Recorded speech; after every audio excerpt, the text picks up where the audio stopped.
Όρφεως 88 ιεροί ύμνοι της ελληνικής θρησκείας. Ύμνο ονείρου, θύμια με αρώματα. Και κλίσκω σε μάκαρ ταν εισύπτερε ούλε όνειρε, άγγελε μέλλοντον θνητής χρησμόδε μέγιστη. Ισχύει γάρ ύπνου γλυκέρου σίγυλος απέλθον, προσφώνων ψύχας θνητών νόων αυτός εγέρης, και γνώμας μάκαρον αυτός καθ' ύπνους υπομπέμπης. Σιγών σιγώσεις ψυχές μέλλοντα προφαίνων, η συνεπιβέσβηση Θεόν νους έσθλος οδεύει, ως αν αεί το καλόν μάλλον γνώμηση προλήφθην.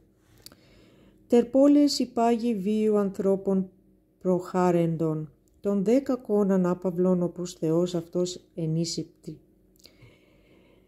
Εύχολης θυσίας τεχόλων λύσωσιν ανακτών, ευσεβήσιν γάρ άετο τέλος γλυκέρωτερον εστί. Της δε κακής ου και φαίνει μελούσαν ανάγκη. Οψής ονείρισε κακόν εξάγγελος έργων. Οφρά και ευρώντι λύσιν αλγαίος ερχόμενο. Αλλά μάκα λύτομε σε Θεόν μηνύματα φράζιν. Ως αν άε γνώμης ορθής κατά πάντα πέλαζας. Μη δεν αλακότηση κακόν σημείο προφαίνων. Σε επικαλούμε μακάρια μακρόπτερε ακέραια όνειρε. Αγγελιοφόρο των μέλλοντων μέγιστη χρησμόδε για τους θνητούς. Διότι καθώς πλησιάζει σιγαλός στην ησυχία του γλυκού ύπνου, προσφώνοντας τις ψυχές των θνητών, αφύπνιζεις τον νου τους. Και τις γνώμες των μακάρων εσύ καθ' ύπνος υποβάλλεις.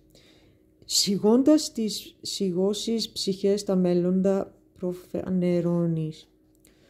Σώσον ο καθαρός νους οδεύει προς την ευσεβία των θεών, ώστε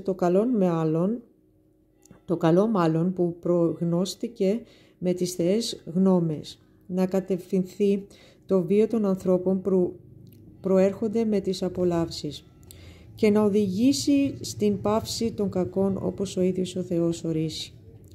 Με δέηση και θυσίες να εξεμηνήσουν την οργή των άνακτα, διότι για τους ευσεβείς το τέλος είναι πάντοτε πιο γλυκό. Στους δε κακούς δεν είναι δυνατόν να φανερώνει τη μέλουσαν ανάγκη. Ονειρωδής όψη ως προάγγελος κακών έργων, ώστε να βρουν κάποια λύση στα επερχόντα δεινά.